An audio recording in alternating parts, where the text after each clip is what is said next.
going to dive right in, guys. Welcome to the Love Lab. I am your host, Dr. Hollie, and I'm so grateful tonight to have Brother James, who is here on TikTok. And you guys can definitely make sure you click on his name in his bio and go and follow him if you're not already doing so. Great insight, great wisdom. You will not be disappointed. And I guarantee you what you see and hear expressed here on tonight, he is the same everywhere he goes. You can count on it. And so I really, really am excited about having you here tonight. We are going to be talking about dating over 40, still desiring love, facing fears, and choosing commitment, because that is a thing. And so many of us are on this path. And so I really want to dive into the desires and the fears in the commitment, because that's a fact. And I think that having someone who has been married such a long time as yourself, and then you also speak to other people who are single, who have widowed, who has all these variety of different people that have had life experiences, that you do bring a wealth of knowledge that people need to hear and can more than likely receive very well. So for me, I want to now open up the floor for you to be able to tell the people who you are. If you live stream, what day, time, just a little bit about yourself, and then like some of the things you have going online and offline. Okay. Well, I'm Brother James. I've been on TikTok for about, I think I said roughly about 2 or 3 years now. I always say, I'm a man of God first. I'm a man of God first. I'm a husband, been married to my wife for 28 years. I became a leadership coach it wasn't intentional, but what had happened was a lot of people started hitting me up in my DMs asking certain questions, and I started to answer the questions. And then one day somebody hit me up and said, "Listen, you need to turn this into a business." Because I was getting when I first started, I started getting like a flood of questions. And so that's what I did. So I talked to the right people. They sent me, and I took these courses. It took about a good 3 to 4 months to finish everything. And so I just decided, okay, it's not going to be so much as a life coach as it will be leadership. You know what I'm saying? Yes. So because I feel like if you can't lead yourself, it's going to be impossible for you to lead others. And sometimes I was speaking to a group of men about 3 weeks ago, and some of these men, they work 9 to 5. Some of them had businesses. But one of the things that I told them was, if the one who's carrying the vision, the one who's carrying everything on his back, if you are not healthy, then your business gonna fall. Wow, that's everything good advice there. is upon you being able to stand. And those of us as men, we live under this umbrella of what we should and what we shouldn't do. And so until we get from under that umbrella, we're gonna continue to stumble. So yes, I'm a leadership coach. I was going on live every Sunday at 8 p.m., but then life started happening. Certain things I had to go out and take care of in my personal life. So starting this Sunday, I'll be back on again and doing my lives every Sunday at 8 o'clock. I'm in the process of rebuilding my YouTube page. I am on Instagram under King Brother James. And so this is just something that I do every day. I go speak. Like I spoke at a church this past weekend. So I'm just enjoying life. Really. That's good. Yeah, I'm just enjoying life. It's just, that's good. I had surgery. You're very active. Right, exactly. Because it happened back in 2021. I had brain surgery.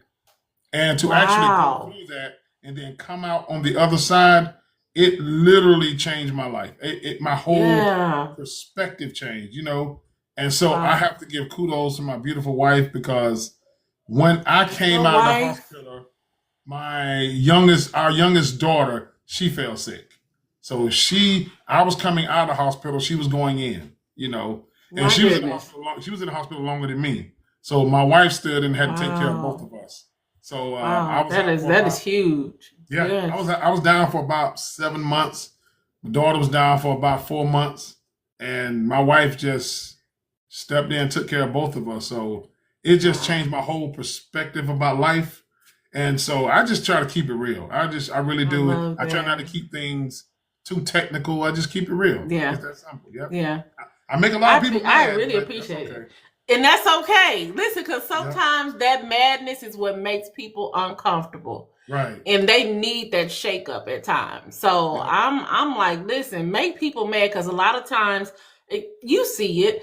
A lot of people are so sensitive nowadays. Everything, you Yep. can't say nothing to anybody, and all Hmm. that good stuff. And so it's important for us to be able to speak our truths and speak it how we deliver it, and That's just right. put it out there. How whether you receive it or not, I'm going to put it out there. So I applaud you for being like that. I think that's Yep. important, and more of that is needed for sure. Absolutely. So Hmm. yeah, that's good Yep. stuff. But listen, guys, I'm so glad that you all are here. Welcome to the Love Lab. I'm your host, Dr. Holly. I'm here with my special guest, Brother James. I'm so excited for tonight because we're going to be talking about this topic that just came to my mind and my heart, because y'all know how I am. I'm all about love.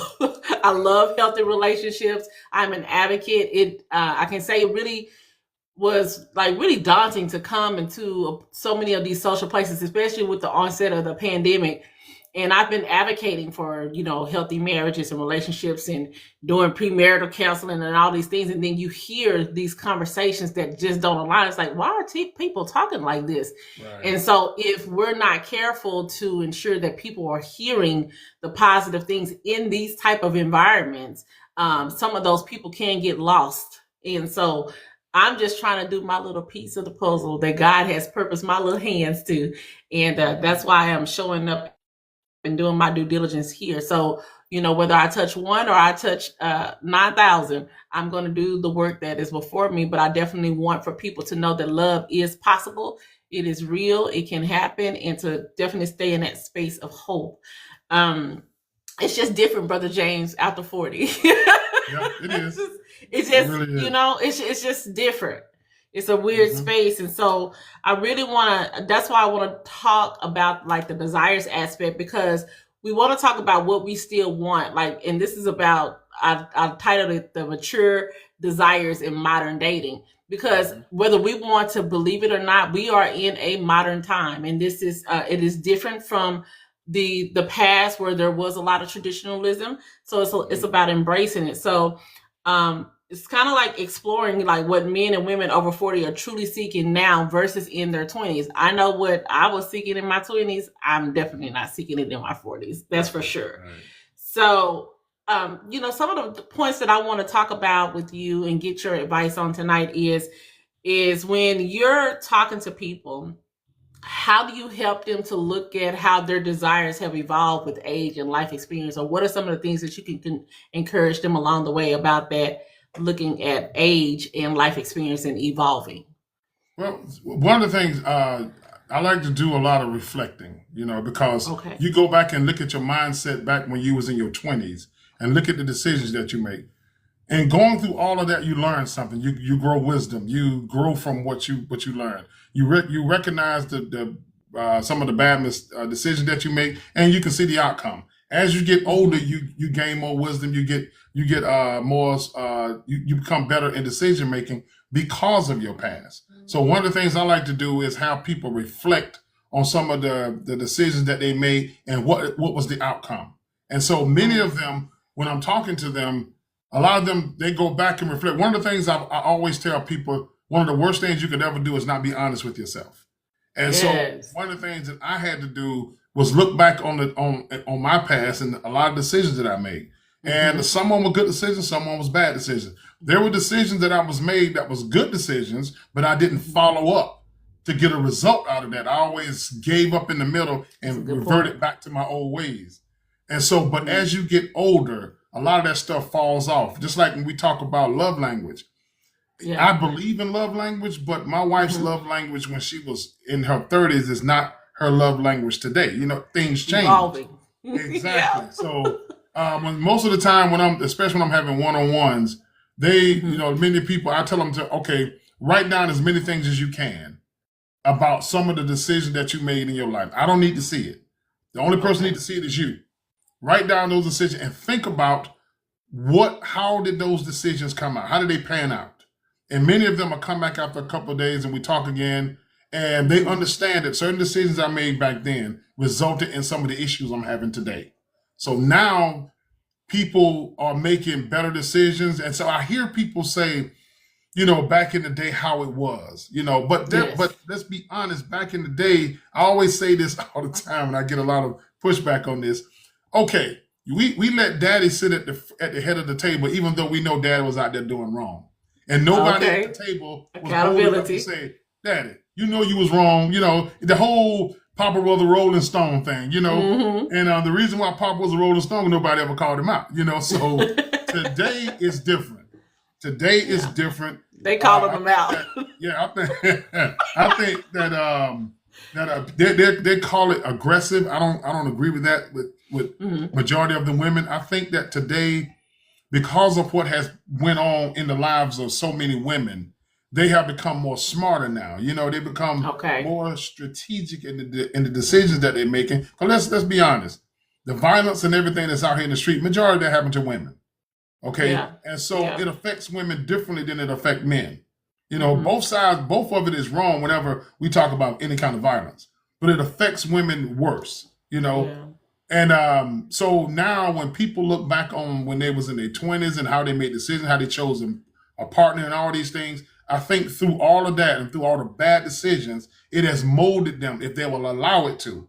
It has molded them into being more strategic when it comes to choosing a partner to become a part of your space. Because some of the things that I'm hearing today, I wish I would have heard those things back then, because I'm not Yeah. gonna lie, I got hurt, but I hurt some people as well. Yeah. Do I have Mm-hmm. regret on the people that I hurt? Absolutely.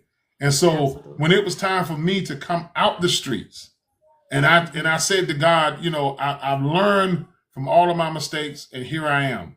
And so once I made that transition, I met my wife. She met me at the time where I was going through that mental transformation. Okay. So all I wanted to do, my biggest desire was to be a good husband and a good father. Mm-hmm. That trumped everything else because I saw my parents. I didn't know the intricate details of their relationship, but I saw how he treated her. Okay. And so I wanted to go, and I learned from younger men, I learned from older men, I learned from married men and single men, but I also learned what I shouldn't do, And so I think you definitely will be taught that. exactly. Yes. Mm-hmm. So I was able to make that transition, but I learned from my past. My past was so important because it taught me about decision making. Yeah. It taught me perseverance. It taught me faithfulness. And so looking over the things that I didn't do, it pretty much molded me with my decisions today. I love that. Brother James, one question that I have for you that's based off of your lived experience that you're seeing right now. Do you think that people are still looking for soulmates, companionship, or partnership? Like, what do you think people are looking for in this day and age? I believe so. To be honest, when I was okay, we say, okay, I want a woman like this. Okay. This is how I want a woman to be. So I'm going to work on myself. Now, as I say, when I met my wife, I was making that transition from the street life to being a more responsible man. Mm-hmm.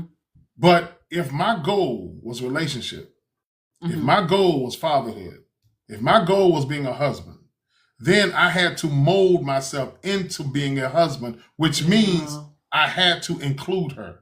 Okay? If I'm going to be a father, so my purpose in life had to be intentional. My purpose in life had to be directed.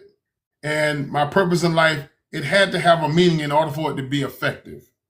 And so I still think that people are looking for the exact same thing today. They're looking for that companionship. They're looking for that partnership. They're looking for somebody that they can grow old with. I think people are still looking for that. But the issue is this. They're looking for that, but am I willing to give back to you what you're giving to me? And so, like you said, with all the inceptions of these negative, because I'm stern against the whole red pill alpha male. I'm 100% against it. I don't agree with any part of it. None of it. But I still think that people are really looking to be happy with someone. I still think that people still want the same things that we had back in the day, that companionship, and that faithfulness, that faithfulness. So I got in that mindset that my wife was the only woman on the planet. That was my mindset, but I had to mold myself into that. And I'm not gonna lie, it's one of the hardest things that I had to do was put down my old self.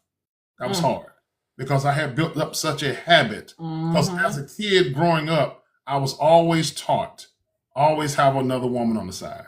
Now, mind you now, my dad never told me that. My mother told me that. My mother Your mother told me that. oh, Yes. wait, mama. Yes. And I think that wow. basically my biological parents passed away when I was very young. Okay. And so my grandmother brought me in along with my aunt and uncle. And so from 4 months old, they raised me. So, you know, my grandmother passed away and I think I was like 7th grade. So my aunt and uncle became my parents. And so I'm thinking like with my mother, I think because she was raising her brother's son, his youngest son, and he had passed away. So she felt an obligation to keep me safe. Wow. Because she was doing it for her brother. I get it. So, I get it now. Yeah. Yeah. So she told me I get it. don't, you know, always keep a woman on the side. Always keep a woman guessing. Make a woman think that other women want you. You know, stuff like that. Yeah. So she was putting on some game. Oh man. And you talking about all that in my head. Wow. And so to break away from all of that. Yeah. I call it the unlearning. Ooh, man. That's what I call the unlearning. Ooh, that's tough. It was hard. It was hard. Wow.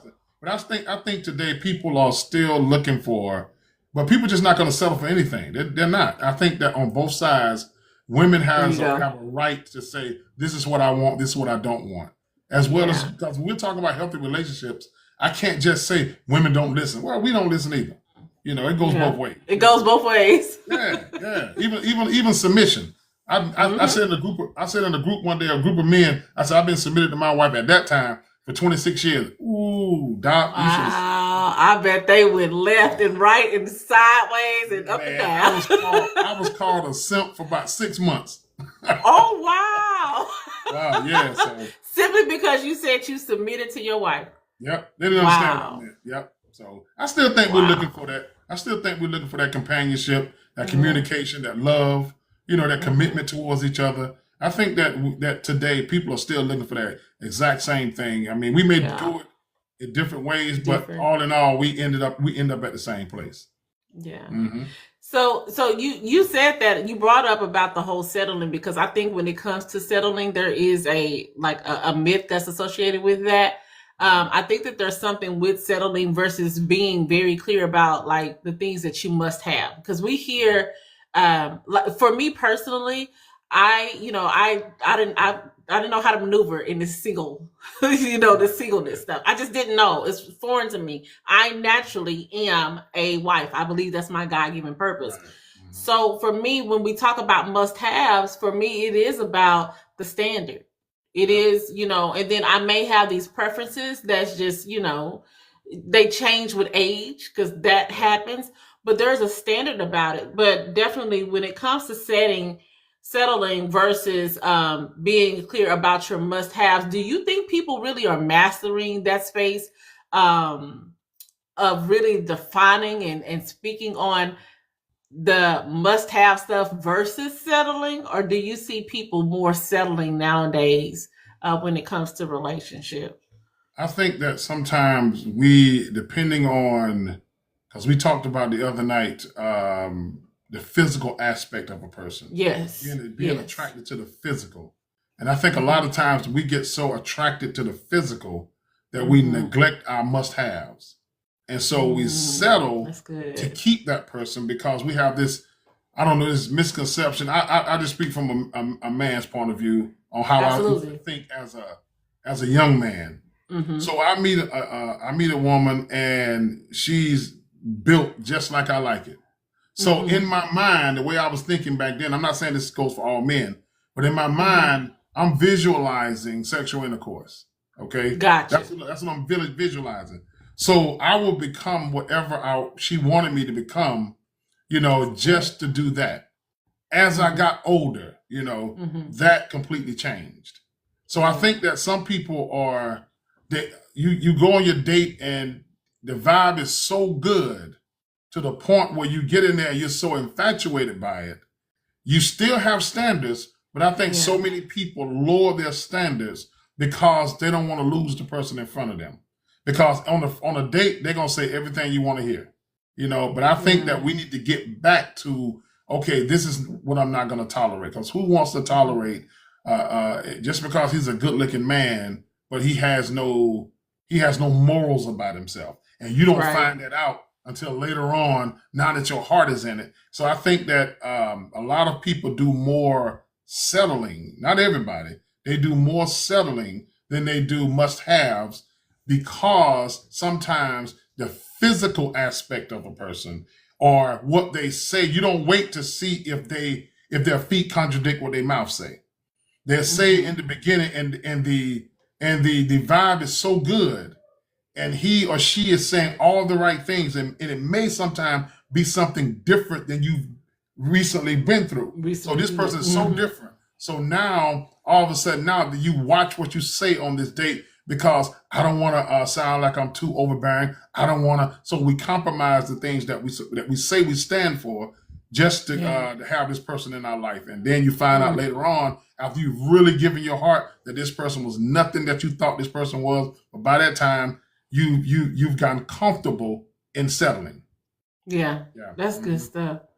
So from your perspective, what would you say, just in this day and age, what does mature love? Because again, we're talking about us being like, I know for me, my love that I had in the 20s, it just hit different in these 40s. And a little bit about myself, Brother James, and that I'll share with you. I was married to my children's father. We were married we've known each other for 30 years. And so we were married, out of that time, we were married for like 15 years of that time. I met someone after divorcing, actually. And we were having a great life. We moved forward, and I'm excited. He proposes to me, and I'm like, yes. 3 days after he proposes to me, I got the ring. We're celebrating, doing all these things. He passes away. This happened in 2022. So, a lot of times people tend to look at you and experience, but I when I try to share that story about why I said yes to this man, and I experienced things with him I had never experienced before. And I realized that it had to be about this mature love, right? So I want for you to help to give clarity to, what do you believe mature love looks like today, based off of what people may have experienced in past times? See, okay, just like the story you just gave, and it speaks to your sternness. When you hear a person's story, when you don't know their story, the first thing we do is say, well, she's just being difficult. But you don't know what she went through. I get that all the time. Right. But you don't know the whole story.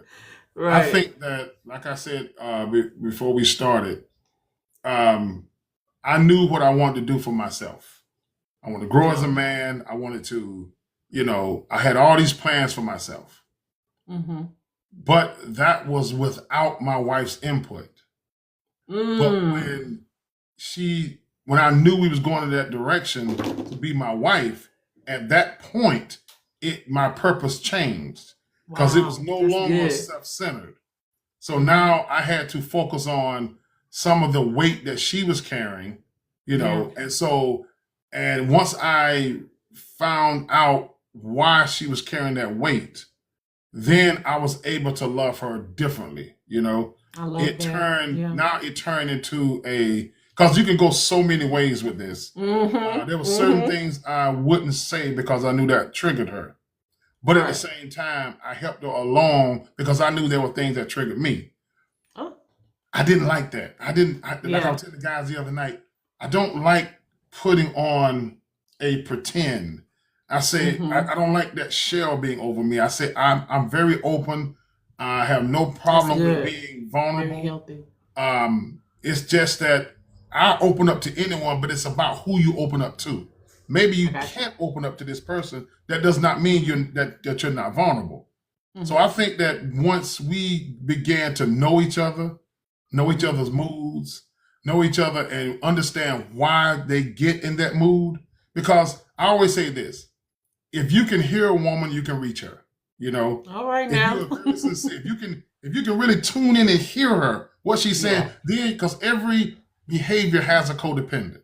Okay. It does. So when I was able to hear her and the things she went through as a young woman that pretty much molded her into the woman that she was and the woman that she is, then I was able to meet those needs.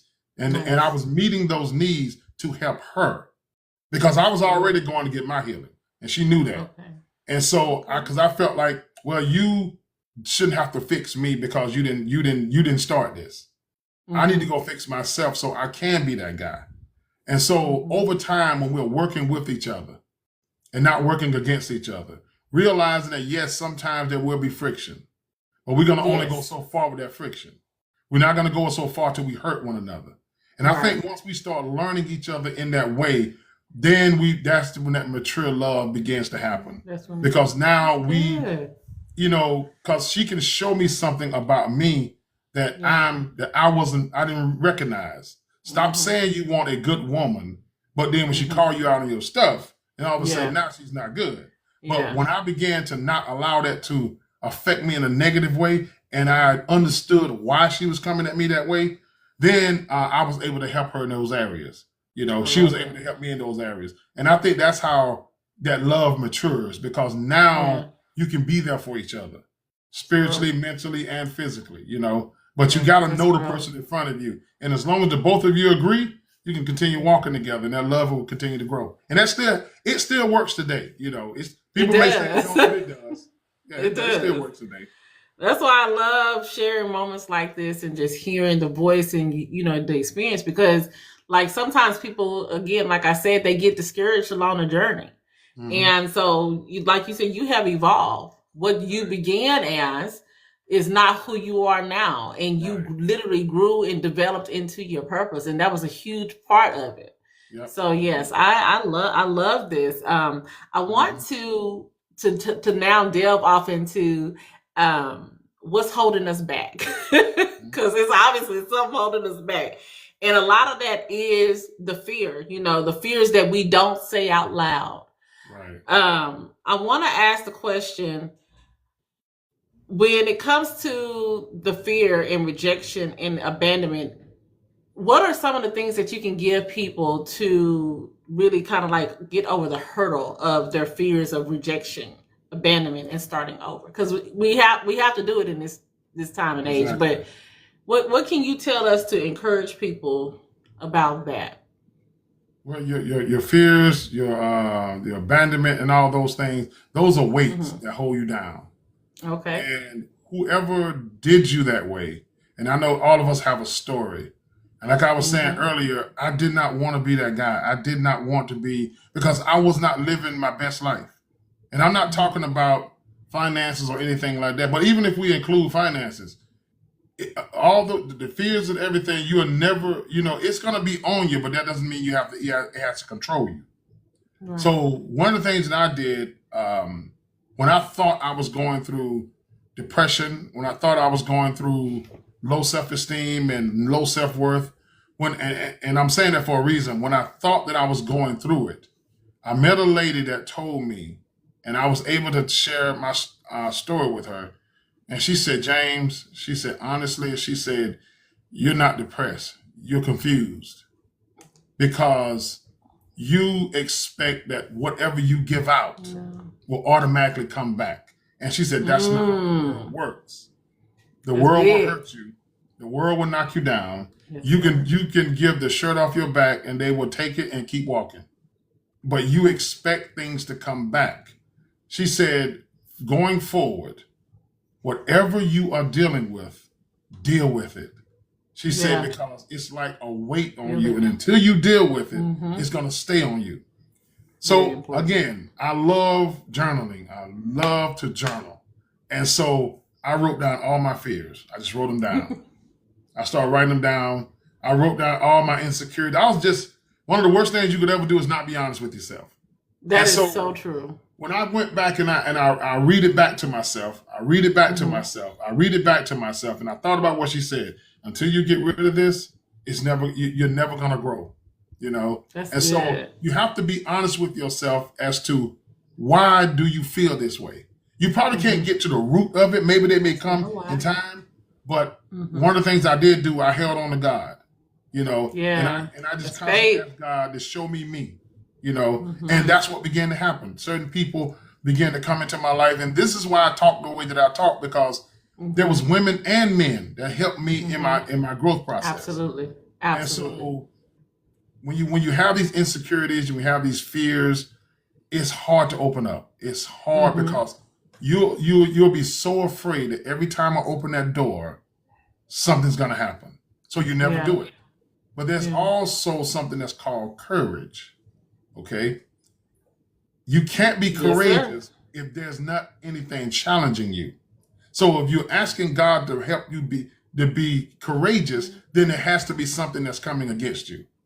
And so you're going to be put in those situations. I'm not asking people to, hey, just open up to people, because I'm not a big proponent on telling women, hey, if a guy's trying to talk to you or whatever, a guy's trying to come into your life, just open up more to him.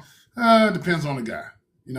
Women have intuition about themselves. It all depends. It all depends on the situation, It depends. Yeah, so I just say whatever your fears are, at some point you got to face it. At some point. Because I'm telling you, before I knew all of this, Doc, I was not able to accomplish anything.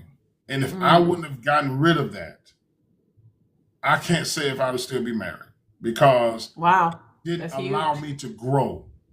My wife was a go-getter. She liked to go places.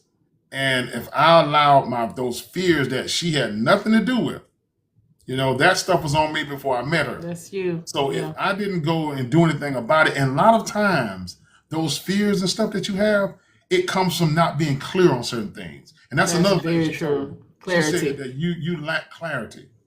And so when she started to tell me that, she said, going forward, she said, I want you to do, and I ended up going to into sales. And I was into network marketing. And it wasn't about the product I was doing. They was pushing personal development. So they was giving me all these books. Go read this book, go read that book. But they was telling us to read those books to become better salesmen. Yeah. But when I started reading them, it made me a better person. And when I tell you I was addicted, oh my God. I'm talking about, I would read. It changed the game. And all the issues I had, it was speaking to me, And that's when the fear and all these things fell off me, and then I was able to live a better life. But we have to face it. We have to. I think that's good, because that's a big thing when you look at how people move in this day and age, especially again getting to 40. We don't have, how we have these conversations and we talk about the little children and how they take risk and they just don't have those fears and they just get on and bounce on stuff and hurt themselves. Well, it's the same way with relationships.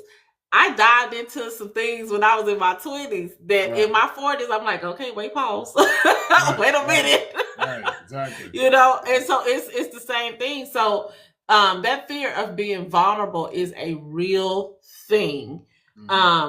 But we also have to be careful in that space too, because when you have this fear of being vulnerable, then you become laser focused on just yourself, like for many seasons. And what comes out of that is that you become too independent versus what I like to use, the self-sufficient thing. I rather for me personally, especially if I'm saying that I am, a wife and I know that my husband, we're going to cross paths and et cetera, I don't want him to see me as being too independent. It has to be that I'm just self-sufficient, making sure that I'm holding down the fort in my right now. But then I also don't want to be in a place to where I have this fear and I'm not able to be vulnerable. So how can you encourage the people or just give them guidance about the vulnerability that we have in getting over that that fear of being vulnerable, and then also being careful about being too independent? Well, I say this to women all the time: never let go of that independence. And what I mean by that is, don't be so independent to the point where it's against him. Yeah. But when it's time for you to step up, you know how to do it. you ever? I remember one time, like I said, this lady, she and her husband had such an impact on my life. I remember one time I took my car to the mechanic, and so while he was in there, fixing a problem, I'm standing there looking at him, and he said that he told me what the problem was, and he opened up this box inside the motor, took the filter out and put another one in and closed it back. And I was like, just that simple. That's it? And he was like, yeah, that's it. And I got to pay you all this money. So the thing is, the answers are there. But once you understand understand it, like I would say, being vulnerable, it depends on who you're being vulnerable to. You got to know the person in front of you. There may be so many different traits about that person that you like, that you admire about that person. But the one thing and I wouldn't say make this, they in 10 things they cover 9, but then they missing 1, and then you make that like, okay, I can't deal with this.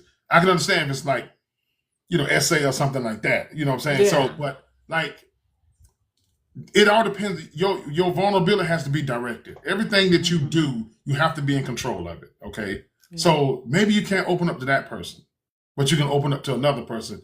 You're not going to take your car to a hairstylist to get it fixed.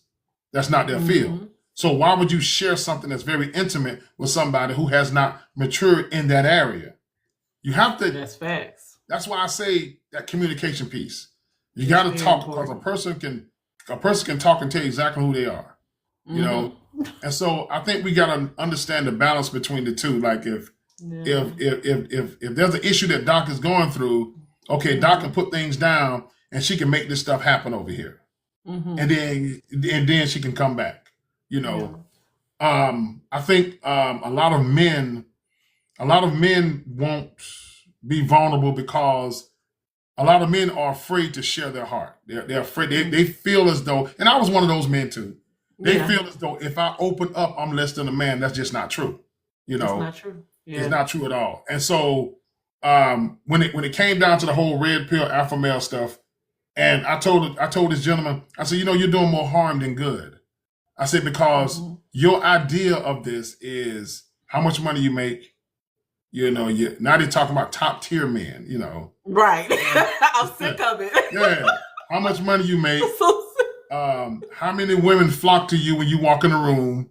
What kind of house you live in? All this other stuff here. I said, so when those men can't reach that pinnacle that you're talking about, that you're not even in it, it's going to hurt them more because they already feel like nothing. Now here you come saying you have to meet all these criteria, and if you don't, you're not a real man. Well, the term real man is not really a word. That's something we came up with. You're a man regardless. Now, I can't argue with you about being a man, but I can talk to you about responsibility. Absolutely. Yes. So it comes down to keep that independence about yourself, because you're going to need it. But don't allow that independence to come against someone that you're building a relationship with, or you're using it against them. Because there are so many, okay, for instance, finances. My wife I've gotten better in finances through her. Because of her. Yeah, so she's a whiz when it comes to savings and investing. She's a whiz at that stuff. And so when it comes to that, my wife is she holds on to that independence because she knows what she's doing, So, and when it came down to when I was going through my healing, my wife knew exactly what to do. So if James is nowhere around, my wife was getting it done before she met me, But at the same time, she don't take that and use it against me. Yeah. She understands that there's weaknesses that I have, but then there's strengths that I have that she doesn't have. So we blend the two together. When it comes to vulnerability, just know who to open up to. You can't open up to everybody, and don't open up to somebody that you don't know a whole lot about, because it'll end up blowing up in your face. So you just got to you got to find a way to be in control. So that's my take on it. And I'm not afraid of being vulnerable. I am not, because I can be vulnerable to people. Like I told you, I was the simp of the month. So you said it was a running champion. Right. But like I told him, I said, you remind me of a 12-year-old. When we were 12 years old, we used to call each other names and try to embarrass one another, take our ball and go home. I said, here we are today in our 40s and 50s. You're still using 12-year-old words, so it didn't faze me. See, you know, it don't faze you. So That's but good stuff right there. Just know who you opening up to. Yeah. I think that's a big thing, because when you can get to the place, which actually takes us into our next segment, because when you can get to a place to where you are very calculated, you're sitting back, you're observing. I always encourage people, listen, especially women, y'all stop talking so much. Y'all talking too much. Y'all haven't sat back and allowed the men to speak, to observe some of the things that he's saying, the body language, because, the nonverbals are important. And that does tie into vulnerability, right? And so to me, like, if we're really talking about healthy relationships and we're trying to get somewhere, the key for me is that, can I build with this person? Right. For me, it is about commitment. And so I will be honest, Brother James, a huge part of my journey, I had to really maneuver and to decipher between the men that were coming to me saying one thing but meaning another. Meaning, because I'm talking, saying that I want commitment and I want this and this and this. I'm telling them everything I want, and they basically just saying yes, but they're not showing up. So, for me to get to a place where that you're with someone who already is thriving in that place, and they're wanting to build with you, it's going to come out in their actions. And so I had to get back to the basics of some things, like my daddy taught me. I was like, I don't know why that went out and my dad is no longer here. May he rest in peace. But I was like, have you lost it, girl? Like, pull it together, because you're missing some things that you should be definitely on point with. But we're talking about building. We're talking about commitment, consistency, and covenant. And that covenant thing is a big thing for me, Brother James. And a lot of people don't live by that. They don't live by the covenant. And so I want to definitely talk about that and how to move from that place of being, you're talking about building, and all these people are talking about dating. And I'm the one that's like, I want to connect with you because I know we're capable of courting so that we can have the covenant. Such a great conversation. Guys, if you are here, this is the Love Lab. Thank you so much for being present and being a part of the conversation. I have had my host up, which is Brother James. He has been a phenomenal guest thus far. And you guys understand why I have him up here alone, because this man is a wealth of knowledge and wisdom. And so tonight we literally have been going over the topic of dating over 40. We're talking about still desiring love, facing our fears, and now we're on choosing commitment. And this is just an important part of the puzzle. A lot of times, if you ever hear me, I am an advocate for healthy relationship. I want to see people thrive in that space when it comes to relationship. And so I don't want people to come into spaces like here on TikTok and be defeated by the things that they're hearing. So just like you hear a lot of the negative things that are going around on these live streams and everything, I think it's very important for someone like myself and other people that I am connected with is to be able to spread the positivity that is needed to say, you know what, you can have hope in this space. I don't care what the world is trying to tell you, but I'm telling you that you can have hope in this space. So but definitely, I'm so grateful. I don't know if his battery died, because that could happen.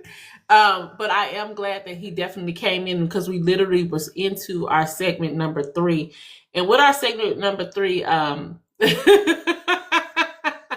yes, Jay the Love Coach, you're absolutely right. Covenant is the key. And so, for me, being in this place of knowing, like, to move from casual to covenant, I have learned personally, it has to be a choice that you make, that you're going to stick to your standards. You have to, and you can't divert from them. The world will tell you, no, it's okay to do this until you get to what you want in life and what you're trying to achieve when it comes to a relationship. But on the contrary, no, we shouldn't be. That's the compromise. That's the settling mentality that so many people get into and is engaged. So absolutely not. We should be so very laser focused on being content with who we are, until we connect with the person and is aligned with the right person for us. And then we can be able to move into those spaces, because what we are definitely aligned. And let me go ahead and take care of this real quick. We are aligned to the point to where we know that we have this connection together. And so we have to trust the process. A huge part of this is about purpose. One of the things that I learned when I came to social media is that there were, for me, because I'm not interested in dating or marrying a woman, but for me, I noticed that there were a lot of men who lacked purpose. And I was floored just by hearing the conversation. But if you know that you are doing the work and you have put yourself in a position to where you've worked, because it's about being whole. When you present yourself to one, it's about doing the healing work. And then when you meet your person, you will be able to see, are they in their purpose?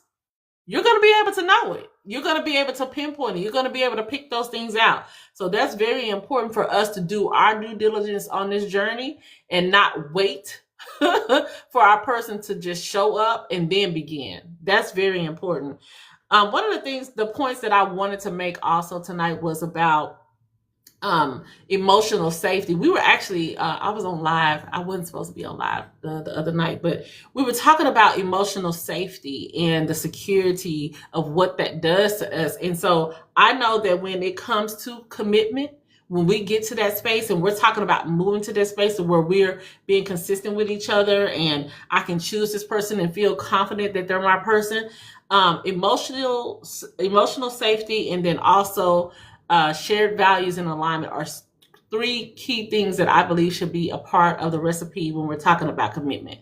And a lot of times you will hear people talk about that they're aligned, but they don't necessarily have the shared values in common. And also, if they keep going, the emotional safety tends to go out the window. We have to be very careful in this space to where, again, when we're talking about vulnerability, can I get with my person and can I get to this place to where I'm safe with them? And because, men talk about the peace that they have in their life. Some men talk about that and they talk about this peace that they have in their life. And at the end of the day, if this man has peace, then he already, in essence, has a level of safety if he's done the work. And so when you come into that as a woman, then there is a level of emotional safety. It's not that men lack emotions, because that is such a lie. It's not that men lack emotions, but literally there has to be a place that man feels safe and he's comfortable to be able to share in that space, the emotional, because again, it's so frowned upon.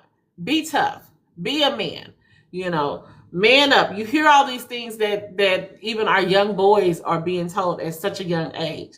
So it's important for us to be able to create that, especially if we are talking about getting into committed relationships. And so then I had the question of, are people really truly ready to build? I say no, honey.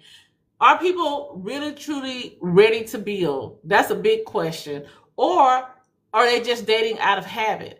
And so I'm going to not say, no, people are not ready to build, because that's not a true statement, because people are out here winning in relationships. People are out here literally having healthy relationships. They're getting married. They're going the distance and everything. But just like there are people that are out here believing in love and going the distance and making it happen, there are definitely plenty of people, y'all hear me very well, that are out here literally just dating out of habit. Dating like it's a sport. So we have to be very careful about that. Brother James, I do want to apologize because I'm running my mouth, and I wish you would have told me that you was back in here, because he didn't even tell me you had came back.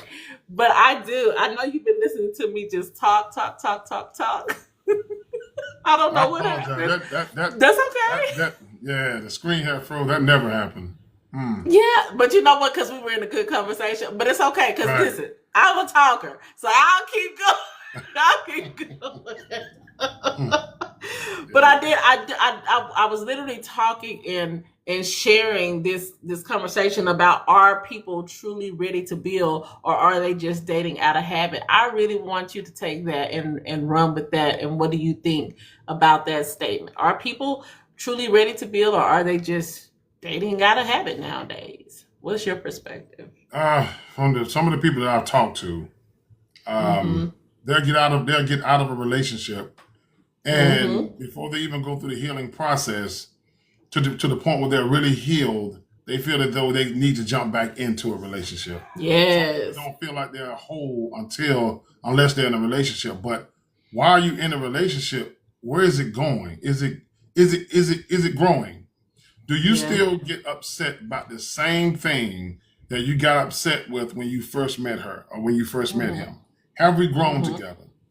The little things, like I was explaining, my wife was coming out of the department store. She had went in the department, so I stayed in the car. So once she came out the door, I drove the car around and I pulled in front. So she got in and she looked at me and she said, I can tell, she said, you really love me, don't you? You know, because every year I step up to something. Yeah. And so that's good stuff. You will know if someone is actually wanting to build because of the things that they're doing. The relationship is moving forward. Other than someone just coming in a relationship because they feel like, I don't want to build on. Some people, now this goes for men and women. I know a lot of men are going to disagree with me. Absolutely. But it's okay. You're safe here, Brother James. There are some people that do just date out of habit. They don't want to be alone. And a lot of men will admit that they're angry before they admit that they're hurt. Okay? My. And so a lot of men date out of habits. A lot of men get in a relationship out of habit. You know, it's not going anywhere. You're not growing. You're not expanding or anything. And so I remember when my wife and I first got married, our first year of marriage, she said, you know what? Every year we need to gain something. Yes. And so at the beginning of the year, we talk about, even after 28 years, we talk about the previous year. What all did we accomplish and where are we today? That's maintenance. A couple that's trying to go somewhere. Yes. If you are just dating out of habit, then you have no plan. Yeah. You have no plan. There's a difference between planning and wishing. There's a big difference, you know. Definitely. So with a plan, you're actually taking step by steps. When you're just wishing for something, you're not putting together no action steps to bring that to pass. So, you know, I was changing not for me anymore. That was because I understood it. Now I'm a husband. I'm a father. What does that mean? What must I do? Where am I falling short? You know? And so a friend of mine and I, we went to this, it was like a 16-week men's conference where we would go once a week. And it was like over 100 men in there. And it was a gentleman, he was a DJ here. His name is Katie Bow, and he was the host. He and a pastor. One of the things that we had to do was they gave us this list. And on this list, it said, what kind of husband am I? Where do I fall short? What do I need to improve upon? What am I good at? And it was like 9 questions. We had to take those papers home and give it to our wives, and they had to sign it. Wow. Once they did it, we came back and we read it to everybody in the building. We went ahead and graduated from the class. They had a ceremony and all that. Another friend of mine went to that same class, and he called me and said, did y'all go through this part? I said, what, you got to take your paper home? He said, yeah. I said, yeah, we did. I said, wow, what's going on? He said, man, I went and picked my son up from football practice the other day. He says, I was bringing him home. I asked him about it. He said, yeah. He said he was in there when their mother was signing it. And he said, so what do you think? His son got quiet. He said, come on, talk to me. His son turned to him and said, Dad, sometimes we wish you wouldn't come home. Whoa. And I was like, whoa. Wow. Now that's deep. It was a quiet ride all the way home. Woo. He told her, he said, go in there and get your sister. So the daughter came out, and the daughter said, when you tell us that you have overtime, we love it. Because in the beginning of the relationship, it was all about moving forward. It was all about prospering. Okay. Then all of a sudden it fell short, and it was just, we're married now and we're just together, you know? And so it turned toxic on his part. On his part, yes. Yeah. And this is why I tell a lot of men, we got to stop this thing about holding this stuff in. Yeah. You know, and I was speaking to a group the other day, and we was talking about this month being Alcohol Awareness Month. I said, so many of us live with these stigmas over our head. Don't cry, suck it up, don't be a punk, all this stuff. And I said, and to cope with that, we use certain things just to cope with it. And I said, alcohol being one of them. You know, anger, big one. You know, so many different things. And I say, until we deal with that strategically and deal with that to understand where you are, it's going to continue to haunt you, and it's going to end up messing up your professional life as well as your personal life.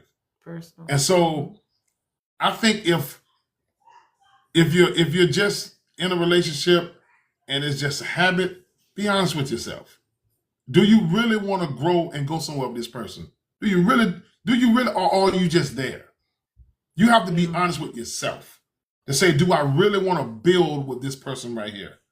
Do I really think that this person can go to wherever heights you want to go to, right? Are your plans important? Or this person just saying it's just their plan? Whenever they talk, do they talk to you as a couple, or do they talk to you as what they want to do? How are you included in their plan? Are you there to help build for the both of you, or are you there just to build that person? And if you're there just to build that person, does that person spot that and say, no, we're doing this together?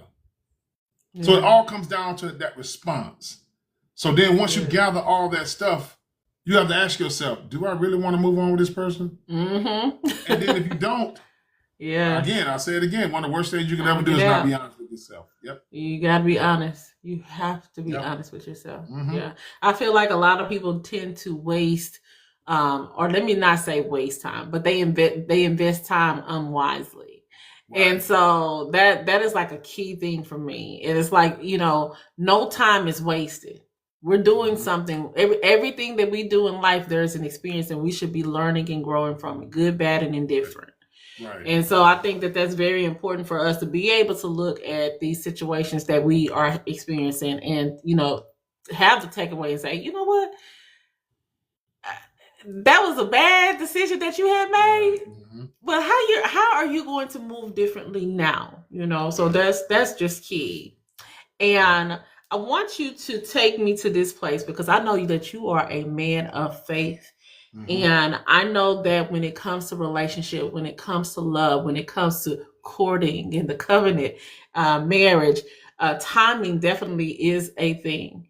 And so I want you to talk about how can people, again, guys, if y'all are just tuning in, Brother James been rocking it and holding down. He and Wifey James is who I'm gonna call her. Listen, she's a beautiful woman. I can tell she has a beautiful spirit. But they have been married for 28 years, and I just love how he speaks to the leader that he is, and he always ties that back to his God purpose. You gonna always hear him point back to his God purpose, and so I love that, and I love how your wife has aligned with you in this journey that you guys have said yes together and decided, you know what, we're going to figure this out together. And that's a beautiful, beautiful testament to your story. But let's talk about faith, timing, and choosing love daily. How, based off of your experience now, how can you communicate to people who are seeking love and want to have love? How can you communicate to them to continue to have faith and to trust God's timing and to choose love daily?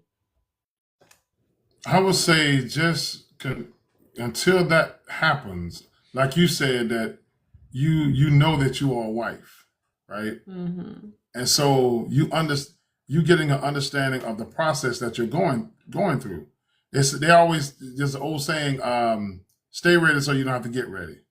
I remember Whitney Young, the late Whitney Young. He said, it's better to be prepared for an opportunity and not have one than to have an opportunity and not be prepared. Real. I say your faith in God should exist every day. It and it does. should grow stronger through the study of God's word and through the experiences that you have through his word. Because everything that's imparted into you, you're going to have to walk it. And you're going to have to go through those dark valleys and everything that the word of God can become true to you. You got to go through it. Mm-hmm. So I would say every day grow your faith through your studying, through your experiences. And if you are striving and say, hey, I want to be a husband one day, you got to understand what that means. Yeah. You got to understand what that means from God's perspective as far as husband, not from TikTok, not from any other social media site, which there are a lot of people on here that's speaking the very same thing that I'm speaking. Right. But you have to continue to improve upon yourself, okay? Yes. Because you can get the very person that you've been praying for, but here's the thing, and I learned this the other day. Do you have the stamina or the perseverance to stand in that what you say you want? That's real. Because, and does that person have to have all these qualities when you meet them, or can they grow into it? You know? Good point. And so it's a building process every day. And you have to keep in mind that this person that you want, they want something too. Yeah. So the very sacrifices that you are expecting her to make, she's going to be expecting something from you as well. So are you willing to say, I want a good woman? Okay, how does that look? You know, so when you get down into details like that, you know, people start to stutter. Only because they haven't pondered those questions. That's it. That's where it's at. I want her, if you say, okay, this is the kind of woman I want. Okay. Well, what if she comes in and says, you know what? These guys you hanging around, they're no good for you. And these been your friends for years. And she comes in and points out everything. Are you willing to stand in that the same way you want her to stand in what you want her to do? Wow. So when you meet this person, they have certain expectations as well. So my question is, are you willing to conform to what they want, just like you want them to conform what you want? If that can happen, out of that becomes something beautiful. So your faith has to be built every day. If you believe that one day I'm going to run into this person, if that's what you believe, then I say start preparing yourself now. Yeah. Preparation is the key. Look at the relationship as a whole. What is it that you're doing that the relationship don't need? If you are a womanizer, you have no business in a relationship. None whatsoever. You got to learn how to come out those streets. If you are a person that's given to anger, you got to deal with that because it's going to come out somewhere. I was told from family members of mine, well, anger runs in our family. No, that's become a habit. Whatever you put into practice. It's a habit. Absolutely. Whatever you consistently put into practice become habits, and those habits become a lifestyle. So I was that kind of person that was given to anger. But from that came high blood pressure, bad health, all these things. Just messing up your health. Boy, just messing me up. So I had to come out of that, and I had to ask myself the hard questions. And you know what, Doc? Here's where it gets harder.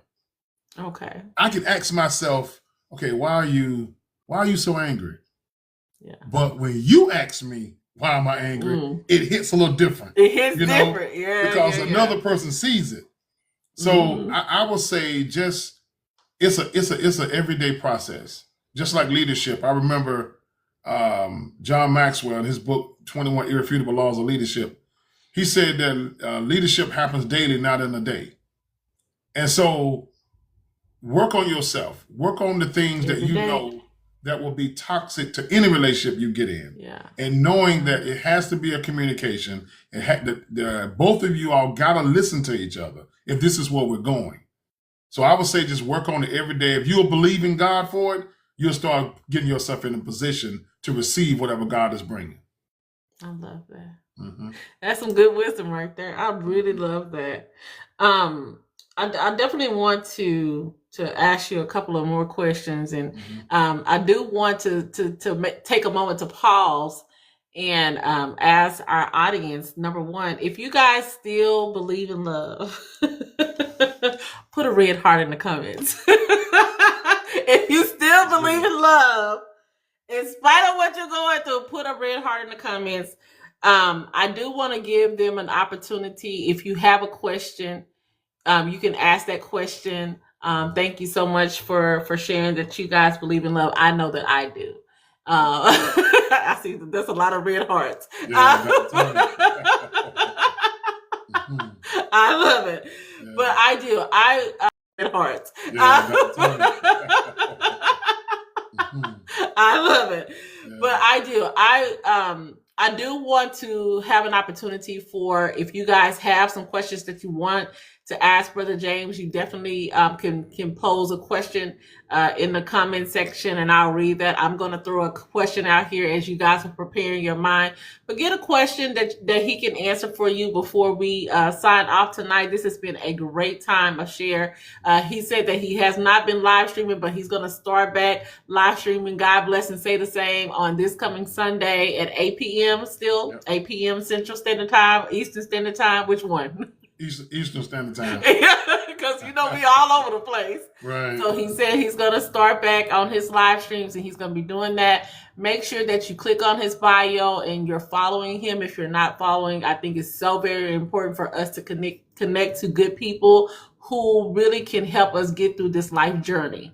So please make sure that you connect and go tune in and support. And also, when you see him on other panels, go tune in and listen to see what has to be said. Because I guarantee you, if he's sitting on a panel, it's some good ground over there. Okay. It's some good ground. I want to ask you, this is some of the questions that some of single people would ask, and they would want to know, how can they know if someone is really serious about commitment? You'll see it consistently in their actions. Actions says a lot of things. I did a post, I think it was last year, and I said, be careful of the people who come back into your life after they have hurt you. Oh my. Just because they say they're sorry, anyone can do that. Yeah. If they have not put in the work, and an apology is an action word. An apology is, I'm never going to do that again. Okay? An apology is, they are seeking they've been seeking things to ensure that whatever they're doing won't happen again. Change behavior. You have to look at their consistency, and don't be so captivated by this person that you act like you don't see it. Okay? Yeah. You're not judging, but you're looking at their inconsistencies, you're looking at their flaws, and you're looking at their contradictions. Mm-hmm. If that happens consistently, then you know that person is not so much as they're not a good person, they're not relationship material, they haven't evolved yet. Then the question has to be, do you really want to evolve? To evolve? And so it takes you asking Brother James, listen, you've done this several times.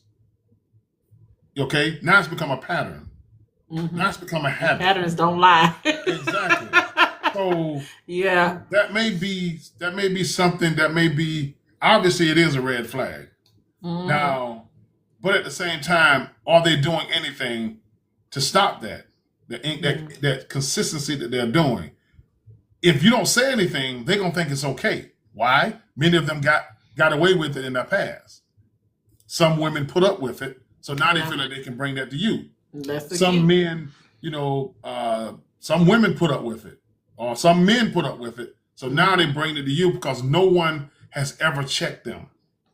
It could be that. Yeah. There was several times when my wife had to check me, because sometimes you're the last to know that you are behaving in that manner. Yeah, right. Until someone points it out. I always got this old saying: if 5 people in one night tell you drunk, you need to sit down. Listen, sit down somewhere. Exactly. So watch their consistency. Watch their consistency and know what to ask. That's how you're gonna know if someone is committed or they're in if they have a commitment to the growth of your relationship. Because it's the little things that they do. Okay? Are they really listening? Okay, I don't like red, and then they bring you a red rose. You know what I'm saying? So they're not listening. It's the little things that she says. She may be talking to you and turn her head and make a statement. Just out of habit, did you hear that? You know, did you hear what he said? You know, I was I was raised by a single mother. Now, did you hear him? You know, and my mother was very A, B, and C. So did you hear that? Now you see his behavior. So even though he's being consistent and doing things that doesn't show commitment, now you understand why. But it has to be pointed out to him. Okay? So if you point something out in the most gentle way as you can, and he gets offended, then you back off and say, okay, he may be a person that hates correction. She may be a person that don't like correction. So you have to count all of that. I'm not saying let that be a deal breaker for you, but you need to be factored in. Yes, that will determine that how fast the relationship goes. Sometimes you're gonna have to slow down because they're not there yet. Yeah. But you have to let them know. Okay, you have to let them know this is what I've been seeing. You know, we've been in this restaurant for the last hour, and you've looked at every other woman except me. You know, so you have to point that out. Yeah, you have to point that out because, like my uncle always told me, a woman spots another good-looking woman before you do. You know, so yeah, you just watch their behavior. Their behavior says a lot. It says a lot. Flagzilla, he asked a question, and he wanted to know how long did it take for you to rediscover your purpose? When I'm gonna be honest, I went to a club one night, me and some friends of mine. I didn't want to go, but they encouraged me to go anyway. Once I got home, I'm laying on the bed. I was drinking back then and laying flat on my back and the ceiling just spinning. And I was like, God, I'm tired. I am so tired of this. I don't want this anymore. And I specifically said, I want to be married and I want to build a family. I specifically said, I got up the next day and I went to this church that so many of my friends was telling me to go to. That is when I heard about personal development. Okay. That started it. So it took me, my journey started immediately. So I knew that I was a child of God. It wasn't just something I was just saying.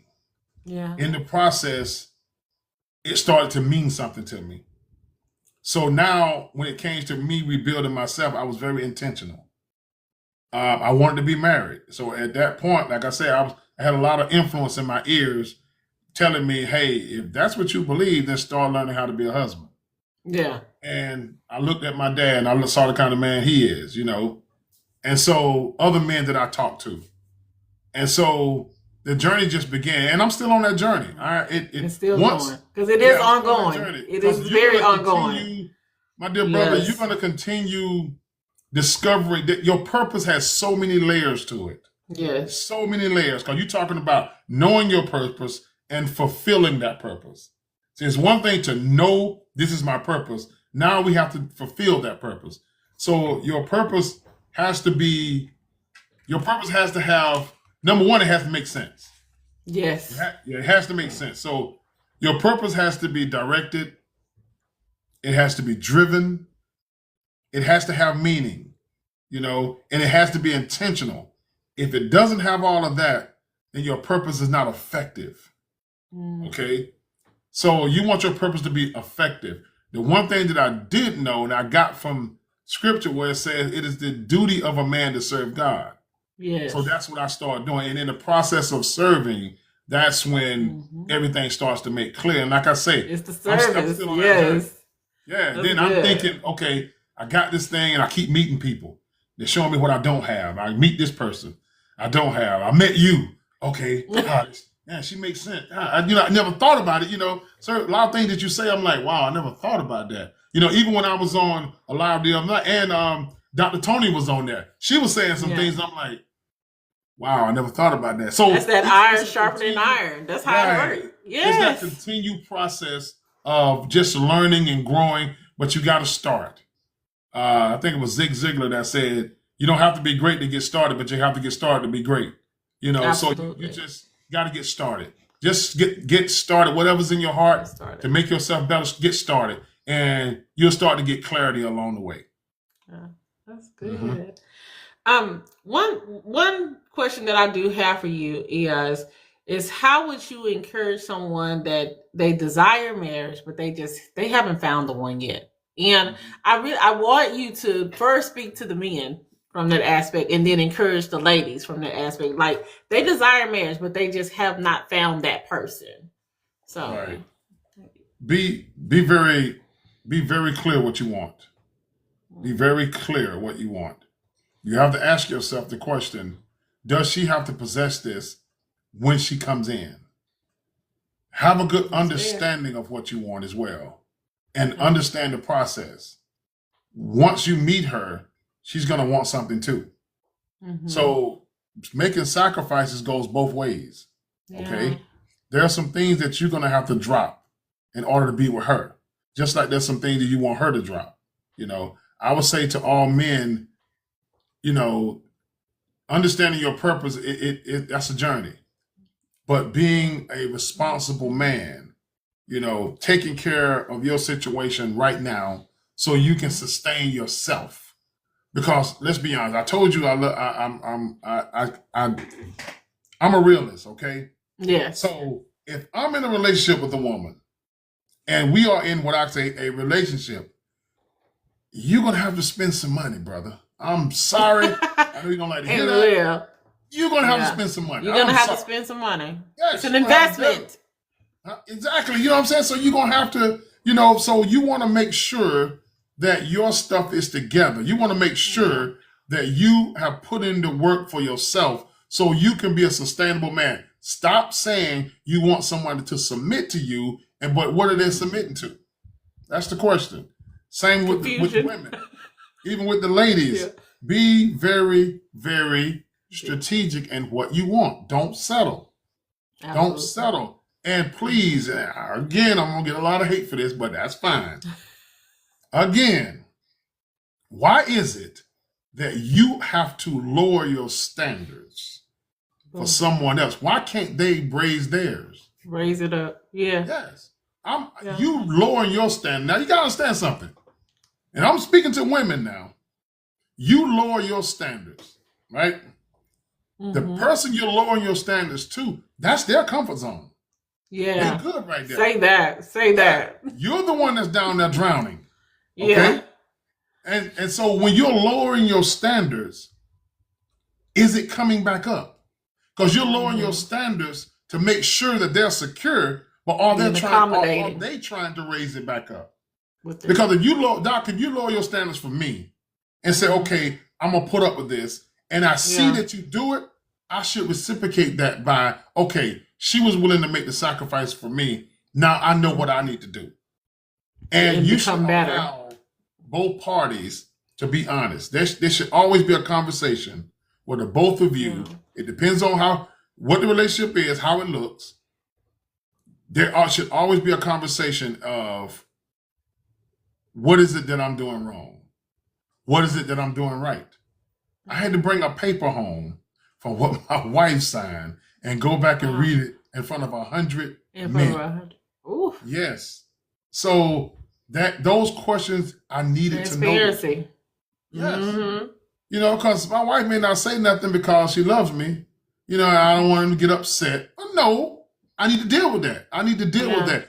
If my wife won't come to me because she's afraid that I'm going to get upset, I got something to work on. That's a problem. Yes. That's a problem.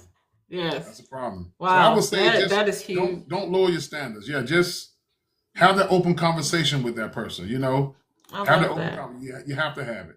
And you got to be willing to receive whatever the response is. I love that you've actually expressed that, because that's been a big thing that coming into singleness, I would hear men that would basically project that, oh, your standards are too high. What? Because when you look at if you know that you're a person that's in their purpose, and you've been thriving, and you're putting in this work, and you're doing all these things to better yourself and to evolve, Like I couldn't even process that. Well, what do you mean like this? And so I'm with you. Like we should never get to a point to where we settle, in essence, lowering ourselves and to make them comfortable. A person that is going to love you and want to be committed to you and have an experience with you should be doing the work to come up to literally, and it's not even about like getting on my level, as some people say, or matching my energy. Right. No. I like what you said about, do they have the thing in them right now? Like if they don't have it, are you okay with that? But the other coin to that is, are they willing to work towards a thing? Right? Mm-hmm. Because that's where alignment comes into place, that we're not perfect. We should be growing. And so in that space, how about I accept you for who you are? And if I can do that, and I know that you have the ability to do some of the things that you said that you're going to do, I can live with that. And I think that's something that's very important. Right. Yeah, it is. And notice what you said. You said lower your standards to make them comfortable. Comfortable. If you're comfortable is toxic to the relationship, then you're not going to grow. You're not even going to try. And there you are lowering your standards to them and with the hopes that they can grow out of whatever it is that's hindering them, and they're not doing it. This is one of the things. We had a men's conference a while back, just a men's gathering. And when I got there, after it was over, a gentleman that I work with, he asked me, what did I think? I say, you want me to be honest? And he said, yeah, be honest. I said, it was too many women there. Oh. And he said, wow. I said, think about this now. Woo. I said, It was a men's conference. Wow. I said, women have conferences all the time. All the time. And I said, the biggest voices in the room were the women, Wow. I said, certain things that men wanted to say, they held back. They don't say it in their room. They weren't going to say it, And I said, I understand it because, and I got another guy reached out to me and he said, and he invited me out. It was about a month or so ago. And when I get there, the women was upset because he wouldn't allow them in. He said, no, this is our time. So a lot of single mothers, they wouldn't even bring their sons because of that. Oh, no. A lot of other women was in support of it. But we was like, at least for the first 3 meetings, let it just be us, And in the meeting, we talked about if you're being raised by a single mother, how to respect her, how to love her, and how to, not so much as you're the man of the house, but you are a solution to whatever issue she has. She may come to you, certain things that you can do around the house while she's carrying a weight on her. There's certain things that you can do around the house that can lift some of the burden off of. That's what we was talking about. Wow. Yeah, you don't remember now. You lower your standards to make them comfortable, And once a person gets comfortable, they're not gonna move. They're not gonna move. Yeah, I think that's so very important. I really know that when people come to the Love Lab, and I always say, because I see the numbers, and so and so the numbers tell me that there's a lot of people that don't necessarily click the button to come in, but they be listening on the outside. Right. And so, Brother James, Brother James, I really truly do. I thank you so much for being present with me tonight. I thank you for your willingness to serve tonight, because that's a big thing. Because I know that you are a man that you're here to give of service. Right. And so I just want to continue to encourage you to do what you're doing, because it is so needed in this time. And so I want to, yet again, if you have anything that you want to share with the people that are here tonight, please do so, because I do want to be respectful of your time. And I think we're great. We have come to an end, guys. This has been an amazing Love Lab podcast of transparency and wisdom and just truth and testimony, honey. But so is there anything that you would like to further share with our people tonight? Yeah, love is still real. It hasn't gone anywhere. There are hurt people. And so that's why when you hear people putting out certain content, a lot of them are hurt. They're hurt because they invested and they planted seeds in the wrong ground, and they didn't get the harvest that they were looking for, and now they're hurt. He did this to me. Well, he never said he loved you. He never said it, Yeah. but you assume that he did. So love still. We just have to get an understanding of what love is. I had a gentleman tell me one time he don't want love, he want respect, and I'm like, if they don't, I said love is respect. I said love is. They love go is together. Yeah, I'm like, you read this 1 Corinthians chapter 13 wrong. Yeah. Love is an umbrella up under love, and I'm gonna do a lesson on this. Under the umbrella of love, you find communication, you find intimacy, you find respect. You find joy.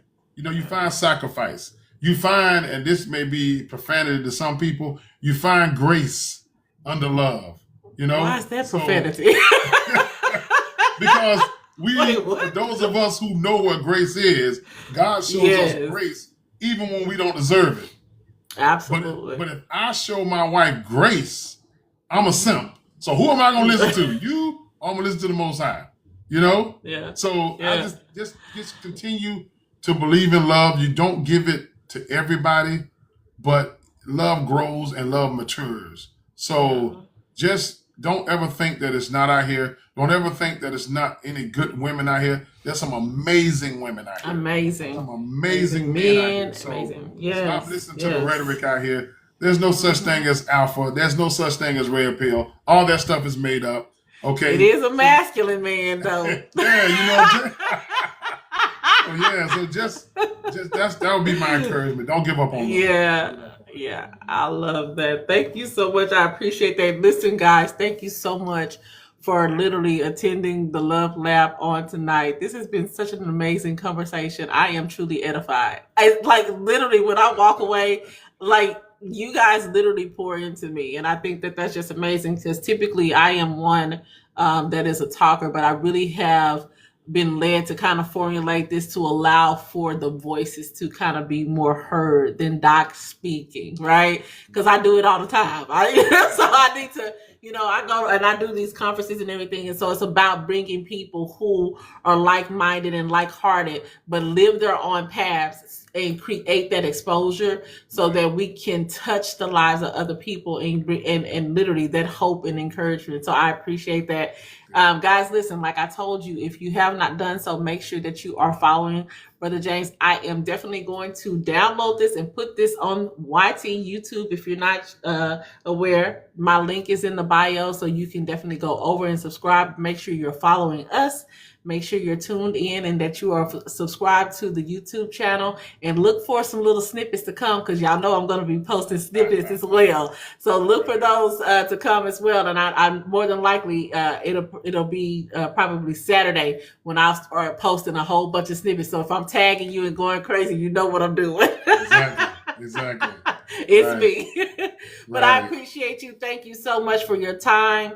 And definitely when, if I ever have something that come up, I know that I can trust you to come and handle it. And I appreciate it, guys. Thank you, guys. Make sure before we leave out that you guys put a little white heart in the thing. I'm just kidding. That's like, dang, I gotta go find a white heart. No, you don't. That's my thing. But I appreciate you guys. Listen, you owe it to yourself. So pay what's due, honey. You deserve God's best for your life. So make sure that you are doing what God has purposed in you to do, so that you can get the outcome and the manifestation that He already has for you. Y'all be blessed and be a blessing. And until next time, I'll see you later. Good night. Good night. Good night.